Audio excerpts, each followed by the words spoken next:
तब्दीली के साथ बदलते भारत की शान।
आधुनिकता के इस दौर ने मानव जाति के कार्यों को आसान कर उनके जीवन को सरल बनाया है। बड़े बड़े कारखानों में अब बिजली का प्रयोग कर स्वचालित मशीनों पे काम होने लगा है, तो स्वाभाविक है कि श्रमिकों की जरूरत भी कम हुई है।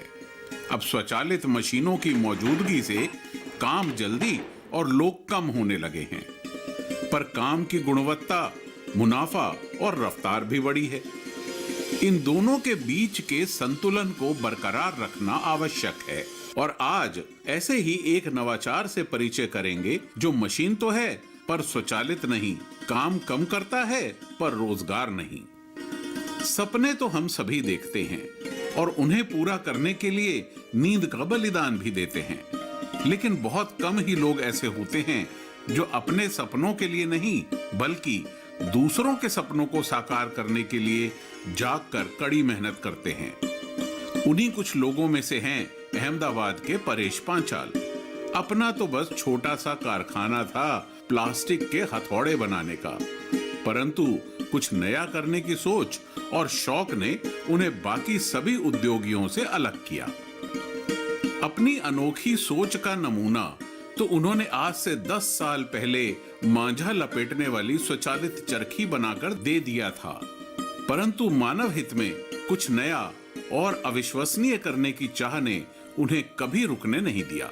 जब पहला इनोवेशन मेरा था वो चरखी थी।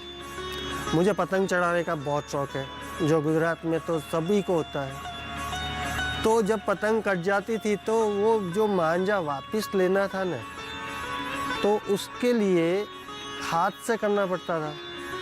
तो मैंने उसका ऑटोमाइजेशन उसी डिज़ाइन में कर दिया और वो इनोवेशन था, मुझे मालूम नहीं था कि इसको इनोवेशन बोलते हैं।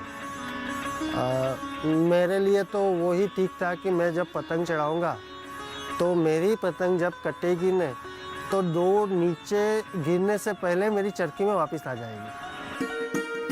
लोगों की मदद करने के लिए हमेशा तत्पर रहने वाले परेश जी के नवाचार की सोच का आगमन उदयपुर के पास के ओगना गांव से हुआ। गांव के लोगों के हाथों पर छाले पड़ जाते थे क्योंकि वे बांस की लकड़ियां घिसकर उससे अगरबत्ती बनाते थे। लोगों की ऐसी परिस्थिति देख उन्होंने निर्णय लिया कि वे एक ऐसी मशीन तैयार करेंगे जिससे न केवल जनजातीय लोगों को रोजगार मिले बल्कि उनकी आमदनी में भी इजाफा हो। और उनका इस परेशानी से परिचय कराने वाले थे वहां के स्थानीय वन विभाग अधिकारी। जीविकोपार्जन पे मैंने अपने वानिकी के कार्यों के साथ में अतिरिक्त कार्य किया। मुख्य कारण ये रहा है कि मुझे ये लगता रहा हमेशा कि शहरों में जीविकोपार्जन के बहुत साधन हैं, लेकिन ग्रामीण क्षेत्र में हम देखते हैं और मुख्यतः वन क्षेत्रों के आसपास लोगों के जीविकोपार्जन के साधन बहुत ही कम हैं। तो वहाँ एक तरह से कहना चाहिए कि प्राकृतिक संसाधनों के आधारित ऐसी गतिविधियाँ और जो हमारी वन उपज हैं उनका मूल्य संवर्धन करके कैसे अधिक से अधिक गांव वालों को रोजगार मिले, जिस कारण से उनको मजदूरी या अन्य कार्यों के लिए कस्बों शहरों में पलायन नहीं करना पड़े।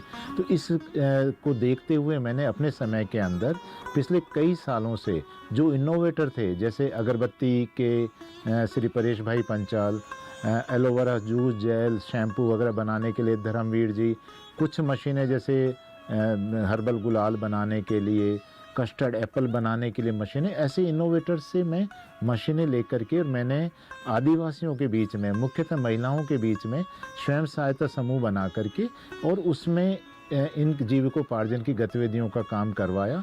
मेरा ये सोचना था कि जहाँ इनको एक तरफ रोजगार मिलेगा, वहीं दूसरी तरफ हम हमारे वनों के ऊपर जैविक दबाव कम करके और वनों की सुरक्षा भी ज़्यादा बेहतर तरीके से कर पाएंगे।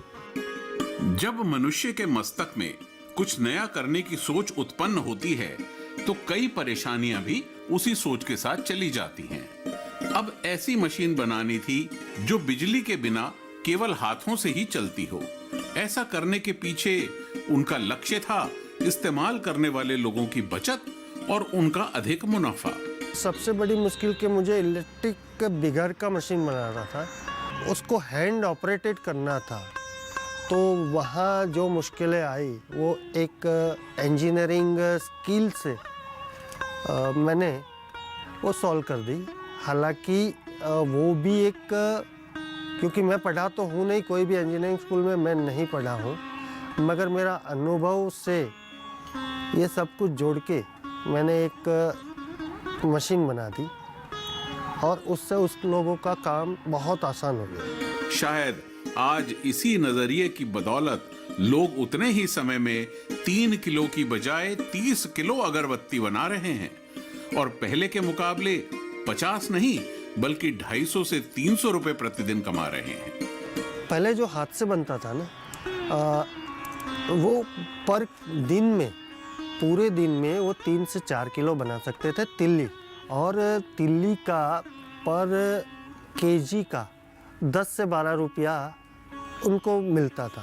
मगर दिक्कत ये थी कि उनको लेके बाजार में व्यापारी के पास जाना पड़ता था। ये मशीन से फ़र्क ये हुआ कि 30 केजी बना सकते हैं और ये देने के लिए जाना नहीं पड़ता है। यानी कि आज ऐसा माहौल है कि कोई भी एक गांव में 10 मशीन चल रहे हैं तो 15 दिन 20 दिन में 4 टन 5 टन माल कर सकते हैं। जो हम 3-4 किलो लेके जाते थे उनकी जगह वो उनका पूरा ट्रक आता है और ये लेके जाता है वहाँ। इस मशीन की खासियत ये है कि ये एक नहीं बल्कि 3 भागों में बटी हुई है और एक ही समय में 3 अलग अलग लोगों द्वारा प्रयोग में लाई जा सकती है। इसके फलस्वरूप एक ही वक्त पर 3 लोगों को रोजगार प्राप्त कराती है। ये मशीन बनाने के लिए मेरा अकेले का तो कुछ नहीं है। जब ये सोचा कि मुझे एक मशीन बनानी है, ऐसी मशीन बनानी है, उनके साथ लोग जुड़ते गए और वो जुड़ते गए। सबसे पहले जुड़ा NIF, नेशनल इनोवेशन फाउंडेशन, उसके बाद जुड़ा OP शर्मा साहब जो उदयपुर के फॉरेस्ट है, वो हमारे साथ जुड़े। वहाँ से मुझे बहुत बड़ी ताकत मिली ये करने की, ये काम करने की।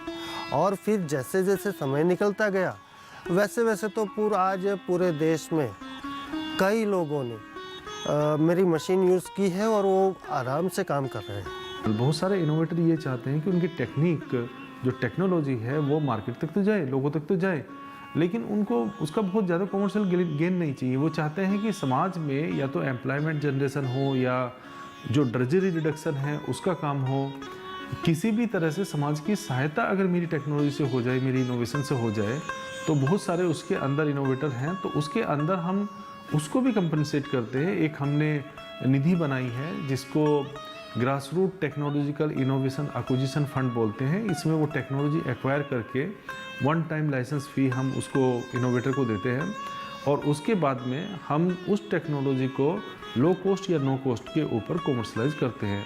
और उसके बाद में भी अगर कल कोई कंपनी उसको लेके जाना चाहती है तो देन उसके जो भी कॉमर्शियल बेनिफिट आएंगे वो इनोवेटर को वापस जाते हैं, क्योंकि NIF जब कॉमर्शलाइजेशन करते हैं तो उसके जो कॉमर्शियल बेनिफिट हैं वो NIF को नहीं आते, वो all commercial benefits go back to the innovator actually. पहली मशीन से 8 से 9 इंच के बांस के टुकड़े को बहुत पतली परत में काटा जाता है। इस पतली परत को फिर दूसरी मशीन में डाला जाता है, जिसके द्वारा उसकी पतली पतली तीलियां बनाई जाती हैं। तीलियां खुरदरी होती हैं, इसलिए उन्हें समतल बनाने और चिकनाई देने के लिए हाथों से रगड़ा जाता है। तीसरे चरण में इन तीलियों को तीसरी मशीन में डाल सुगंधित मसाला उस पर चढ़ाया जाता है और सूखते ही आपकी अगरबत्ती तैयार। हर चरण में रोजगार, हर चरण में सरलता। हमारी सोच में ऐसा होता है कि मशीन यानी के बाम्बू डाला और उस तरफ से अगरबत्ती निकल गई, मगर शर्मा साहब से मिलने के बाद मेरा ऐसी सोच नहीं रही थी, तो मैंने उसका पार्ट कर दिया कि भाई ये अगरबत्ती स्टिक बनती है 3 पार्ट में। उस पर रिसर्च किया कि भाई पहले क्या करते हैं, तो पहले बाम्बू को एक साइज से काटते हैं, उसके बाद उसको पट्टी बनाते हैं और इसके बाद तिल्ली बनाते हैं। जो एक एक तिल्ली करते थे उसको मैंने एक साथ 25 तिल्ली निकल सके ऐसा डिवाइस दे दिया। और तिल्ली के बाद पहले ऐसा था कि हाथ से ही मसाला लगाते थे, जो मसाला हम अभी तैयार देखते हैं ना, वो हाथ से रगड़ के लगाते थे।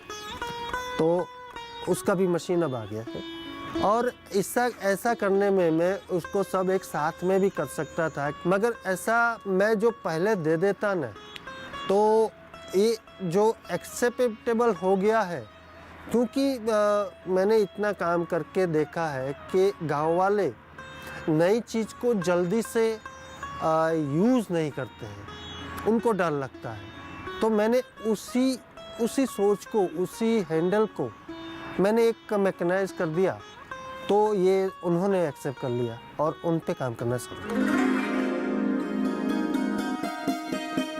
परेश जी की मशीन से प्रसन्न होकर ओम प्रकाश शर्मा ने इनका परिचय उदयपुर के वनों में रहने वाले आदिवासियों से करवाया। ओम प्रकाश जी का उद्देश्य था आदिवासियों और वन विभाग की निकटता बढ़ाना और उन्हें एक ऐसा काम देना जिसके चलते उन्हें रोजगार ढूंढने शहर ना जाना पड़े।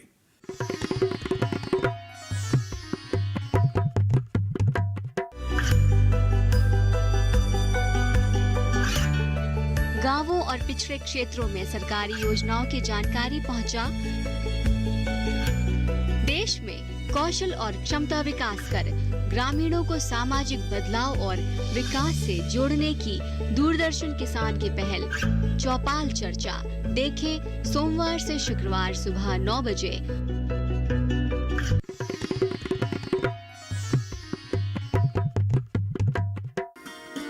जब मानव हित की बात जनजातियों के संदर्भ में होती है, तो भारत का वन विभाग सबसे पहले आकर हर प्रकार के नवाचार को नमन करता है, जिससे कि हमारे वनों में बसे जनजातियों को रोजगार और एक बेहतर कल प्राप्त होने की आशाएं बनी रहें। फ्यूचर जो लोग बाग अभी काम कर रहे हैं, चाहे घर के पूरे बच्चे हों या बूढ़े हों, अलग अलग तरह के काम कर रहे हैं, उनको 2 पैसे की इनकम अगर मिल रही है तो वो अपने बच्चों को एजुकेट भी कर रहे हैं। दूसरी, ये ट्राइबल एरियम सब प्लान, ये ट्राइबल सब प्लान बनने से यहाँ के लोगों को रोजगार के ज़्यादा अवसर प्राप्त हुए हैं। एक अच्छी मुहिम का आगमन हो रहा हो तो वो कैसे न कैसे करके अपना रास्ता हमारे देश के जंगलों में ढूंढ ही लेती है। इसका उदाहरण देखने को मिला उदयपुर के वनों में। उदयपुर के नजदीक इस जंगल में बांस काफी अधिक मात्रा में पाया जाता है। हर साल बांस के कई कूप कटते हैं और उसे सरकारी नीलामी के लिए भेजा जाता है। बांस की कटाई के वक्त उसकी काफी लकड़ियां टूटकर गिर जाती हैं या फिर अतिरिक्त लंबाई ना होने के कारण मजदूर उसे अलग हटाकर फेंक देते हैं। इसी छटे हुए बांस को स्थानीय आदिवासी जमा कर अगरबत्तियां बनाने के कार्य में लाते हैं। वनों से ही प्राप्त होने वाली वन उपज, जिसका मूल्य संवर्धन करते हुए इन लोगों को रोजगार उपलब्ध कराया जाए। कैसे इनके जो दैनिक जो कार्य हैं उनके साथ साथ ऐसे क्या कार्य करवाया जाए कि इनके लाइवलीहुड, इनका जो है, इनका रोज़गार इनको उपलब्ध हो। तो उसमें जैसा कि एक बांस का जो अभी आपने देखा है यहाँ पर जंगलों में जो हमारा विदोहन होता है बांस का, उसके बाद जो वेस्ट बांस बच जाता है उस बांस को महिलाएं इकट्ठे करके लाती हैं। उसके बाद उसका अगरबत्ती स्टिक्स प्रिपरेशन का काम हम लोग यहाँ पर करवाते हैं। तो काफ़ी महिलाओं के घर पे इस तरह की मशीन्स हैं, महिलाएं घर पे रहते हुए भी इन मशीन से काम करती हैं। और पिछले 10 साल से इस क्षेत्र में पर्टिकुलर रेंज देवला में 2010 से कार्य चल रहा है और महिलाओं को अच्छा रोजगार इसमें मिल रहा है। परेश जी की मशीन से प्रसन्न होकर ओम प्रकाश शर्मा ने इनका परिचय उदयपुर के वनों में रहने वाले आदिवासियों से करवाया। ओम प्रकाश जी का उद्देश्य था आदिवासियों और वन विभाग की निकटता बढ़ाना और उन्हें एक ऐसा काम देना जिसके चलते उन्हें रोजगार ढूंढने शहर ना जाना पड़े। इस कदम से उन्हें अच्छा खासा स्वावलंबन मिल पाया। न केवल मशीन के फायदे बताए बल्कि उन्हें एक बेहतर कल की तरफ देखने का एक अलग नजरिया भी दिया। बांस से अगरबत्ती बनाने वाली इस मशीन को ओम प्रकाश जी ने वनराज का नाम दिया। सबसे पहले मैं क्या हुआ कि अगरबत्ती की मशीन बनाता था तो उसमें एक बार में एक स्टिक निकलती थी जो इकोनॉमिकल वाइबल नहीं थी। तो मुझे ये लगा कि कुछ ऐसी मशीन बने जो एक साथ 8-10 स्टिक निकाल दें जिससे कि आउटपुट ज़्यादा होगा और इनको अच्छी कमाई होने लगे और वाइबल हो जाए कि कम से कम एक व्यक्ति यदि 8 घंटे काम करता है तो न्यूनतम उसको जो राजकीय जो दर होती है, श्रमिक दर, वो तो मिलनी ही चाहिए। यह सोच करके मेरे दिमाग में विचार था। उन्हीं दिनों में आज से करीब 8-10 साल पहले मेरे परेश भाई से मिलना हुआ। परेश भाई से मुझे लगा कि ये मशीन बनाते हैं तो मैंने ये उनको एक दिया कि आप इस तरह की कोई मशीन यदि आपके पास में है तो लेके आएँ। तो इन्होंने, परेश भाई ने कहा कि मैं ऐसी मशीन बना रहा हूँ और मैं आप बना के आपको जल्दी लाता हूँ। और ये मशीन ला करके इन्होंने ला के मुझे बताई जिसमें एक बार में 11 स्टिक्स एक साथ निकल रही थी। तो मुझे लगा कि ये वाइबल है और उसके बाद में उन मशीनों को ख़रीद करके मैंने गाँव स्तर पर काफ़ी गाँवों में उसको उपलब्ध करवाई। हमने क्या किया कि हमने इनसे मशीन ली और मैंने उनको कन्विंस किया, मेरे स्टाफ ने उनको कन्विंस किया कि आपको कस्बों में, शहरों में नहीं जाना पड़ेगा। अपने यहाँ बांस बहुत होता है, हम स्टिक बनाएंगे, जो रोलिंग का मटेरियल है वो अहमदाबाद से मंगाएंगे और उसको अपने ब्रांड से, हमने उसका वनराज ब्रांड नाम दिया और इसकी पैकेजिंग करके हमने इसको मार्केट में बेचते हैं। जब इनकम थोड़ी सी होने लगी तो उनको और अपने आप विश्वास उनका बढ़ता गया। मैंने वो मशीन बनाई और जब पहली बार लेके आया था उन्होंने ये मशीन देख के बोला कि यार ये तो तूने कमाल कर दिया। मगर मुझे नहीं लगता था कि मैंने ऐसा कोई ख़ास कमाल किया है। दूसरे दिन उन्होंने गांव वालों को बुलाया, सबको मशीन दिखाई और सबको पसंद भी आ गई। ये 200 मशीन का ऑर्डर मेरे पास शाम को ही आ गया था और मैंने उनको 20-20 करके मशीनें देना शुरू कर दिया। मगर वो 20 मशीन जैसे ही वहाँ चलनी शुरू हुई तो आजू बाजू के गांव को और सबको मालूम पड़ा कि ये तो बहुत अच्छा सा प्रोजेक्ट है। फिर पहले ऐसा था कि 5 किलो 10 किलो अगरबत्ती स्टिक लेने यहाँ कोई नहीं आ रहा था। ये मशीन चलने से मान लो कि 5-10 टन अगरबत्ती हुई तो व्यापारी भी वहाँ गांव तक आने लगे। वन विभाग अधिकारियों ने जनजातीय लोगों को जीविकोपार्जन का महत्व समझाया और इसके लिए एक स्वयं सहायता समूह बनाकर उन्हें इस कार्य को करने की एक नई राह दिखाई।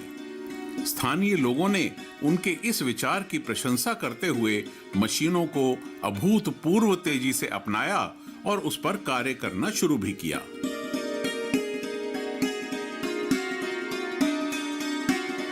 पिता की प्यारी होती हैं बेटियां, पर लोग उन्हें पराया धन समझने की भूल कर बैठते हैं। ठीक इसी सोच के विपरीत परेश जी की सुपुत्री ने न केवल पिता के काम को समझा बल्कि उनके साथ काम को आगे बढ़ाने और लोगों की मदद करने में भी लग गई। ये मशीन इतनी इजी टू वर्क है कि कोई भी इसको चला सकता है, कोई भी काम कर सकता है, कोई भी रोजगार कर सकता है। अभी जो मैंने प्रोजेक्ट स्टार्ट किया है उसमें हमारे साथ अभी 8 या 10 लेडीज़ है जो ये बना रही है। सोच रही हूँ कि अभी आगे 4-5 हज़ार और कोई मिल जाए। और मेरा बहुत बड़ा मतलब प्लान है कि मैं पापा के साथ ये बिज़नेस में जुड़ सकूँ और उनके साथ उन्होंने जैसा काम किया वैसा मैं भी कर सकूँ उनके साथ ऐसा काम। परेश जी द्वारा निर्मित बांस से अगरबत्ती बनाने की मशीन ने कई महिलाओं के जीवन को न केवल सरल बनाया है बल्कि उनकी आगे आने वाली पीढ़ी को भी एक नए और बेहतर कल की राह से जोड़ा है।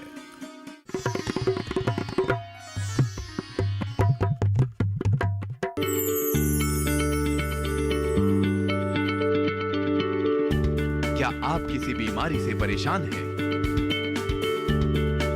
चाहते हैं डॉक्टर की सलाह? तो हम हैं आपके साथ, बताएंगे आपको जीने की राह। समस्याएं आपकी, समाधान देश के मशहूर विशेषज्ञों के। घर बैठे बात करें देश के जाने माने डॉक्टरों से। हमारे लाइव प्रोग्राम स्वस्थ किसान में हर शनिवार शाम 6 बजे से 7 बजे तक।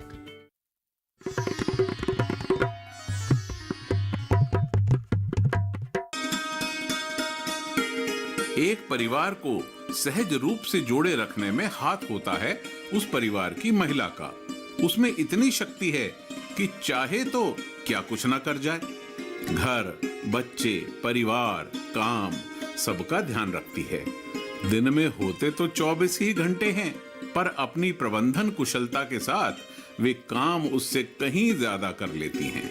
मेरे को पता नहीं था पहले इनोवेशन क्या है, लेकिन मेरे पति ने किया, वही देखा मैंने। बाद में पता चला नहीं वो बहुत अच्छा कर रहा है और आगे भी अच्छा करेंगे।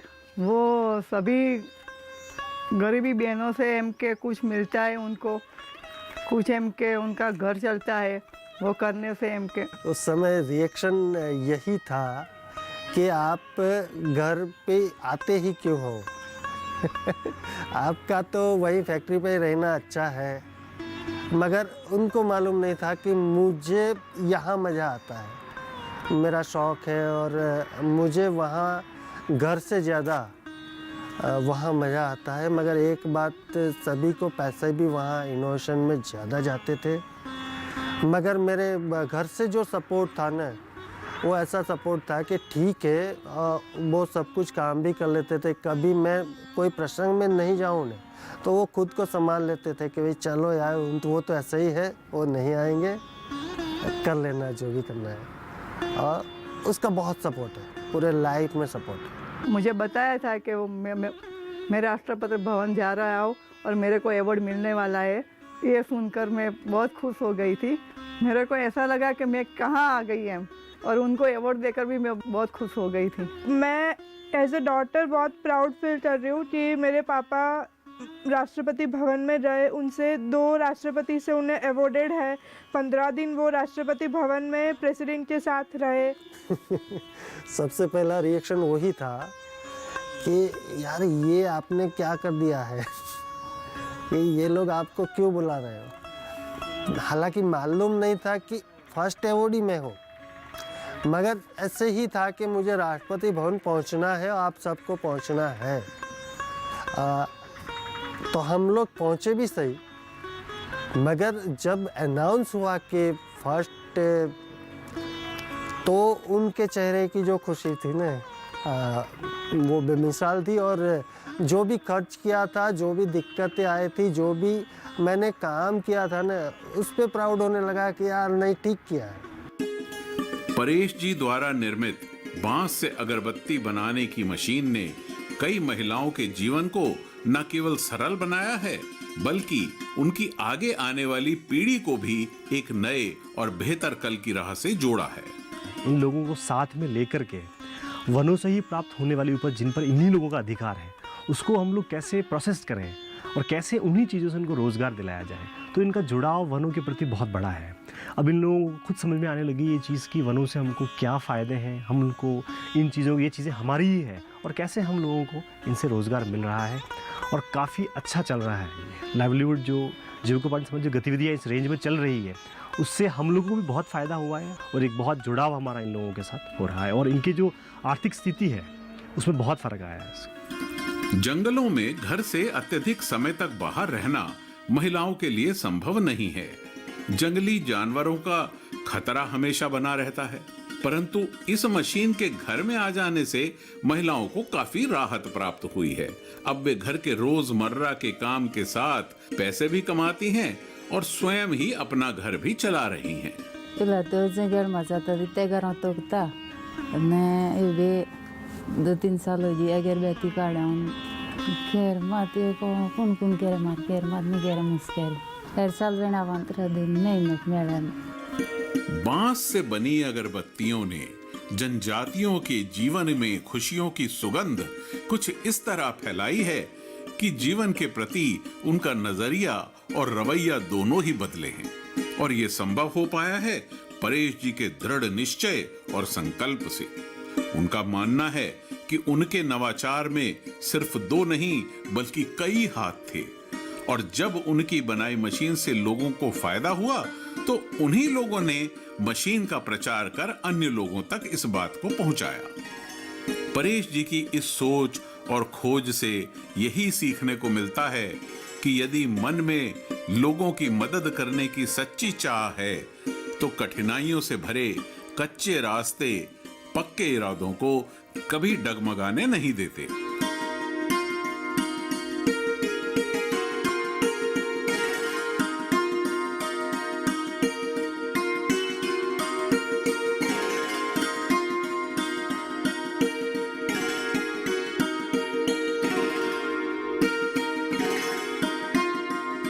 अगली कड़ी में मुलाकात होगी औरंगाबाद के इंद्रजीत खस और उनके नवाचार से।